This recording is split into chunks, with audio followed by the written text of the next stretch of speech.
के बारे में बात की कि बुनियादी मकसद यही है, किसी गोरे को काले पर, अरबी को अजमी पर फोकियत नहीं है। अल्लाह के नज़दीक तकवा ही मतलूब है। और एक आपने कहा यकसानियत होती है, एक जैसा लिबास होता है, एक ही ज़बान होती है, एक जैसे कलिमात होते हैं। लेकिन सर इस सब के बावजूद आखिर फिर हम क्यों इतने फ़िरक़ों में बटे हुए हैं, मसालिक में बटे हुए हैं? पाकिस्तान की बात करें, फ़िरका वारियत का आपको मालूम है अपनी इंतहा पर है। तो सर ये तो एक किस्म के हम उस पैगाम की नफ़ी नहीं करते कि जो कुछ हमारे यहाँ पे हमें चीज़ें देखने को मिल रही हैं।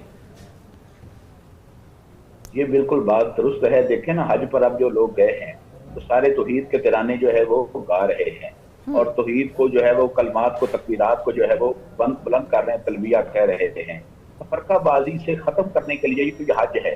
देखिए ना, वहाँ एक ही मुसल्ला है, एक इमाम है, उसी के पीछे लोग नमाजें पढ़ते हैं, तरावी पढ़ते हैं, एक ही वक्त पूरे मुल्क में अजानें हो रही हैं, सारा कुछ हो रहा है। इसके बावजूद बदकिस्मती देखें कि वहाँ अरफात में नमाजें कसर करना होती हैं और जो हमारे बड़े सगीर से लोग जब इधर उधर से जाते हैं तफरकाबाजी का मारे हुए, वो वहां जाकर भी कसर नहीं करते।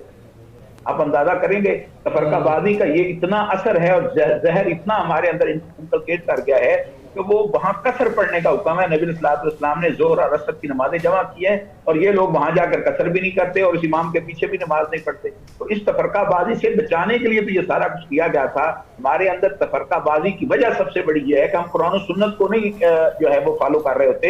हम अपने इमाम, अपने मौलवी साहब, हम अपने मुहद्दिस, अपने खतीब, हम उसको जो है वो प्रिविलेज देते हैं, उसकी बातों को हम बड़ा समझते हैं। तो मैं समझता हूँ ये सबसे बड़ा अल्लाह से डरने का ये मौका होता है, अल्लाह से खौफ करने का मौका होता है और मुसलमानों के साथ इज्तिमाइयत का ये सबसे बड़ा मौका होता है कि हम वाक़सिमु बिहब्लिल्लाहि जमीअन, अल्लाह की रस्सी को पकड़ें जो कुरान और सुन्नत कहे। देखें, जब कुरान और सुन्नत जो हमारे ऊपर आ गई तो सहाबा का अमल और जो है वो बतौर तशरीह हमारे सामने मौजूद है, ताबईन का अमल बतौर तशरीह हमारे सामने मौजूद है। तो जब हम कुरान और सुन्नत की हर आयत को उस अंदाज से समझेंगे जिस अंदाज से सहाबा ने समझा, खुद रसूलुल्लाह ने उस पर अमल किया, सहाबा ने अमल किया, ताबईन ने अमल किया, तो फिर तफरके खत्म हो जाएंगे। हम चूंकि उसके बाद 200 साल, 400 साल, 800 साल, 1000 साल के बाद जो है अपने अपने लोगों को जो है वो उलमा को, बिल्कुल उलमा की इज्जत एहतराम अपनी जगह पर है और खुदारा जो आलिम जिसकी तशरीह कुरान और सुन्नत के खिलाफ हो उसकी तशरीह मानेंगे। बिल्कुल सर, बिल्कुल बजा फरमाया।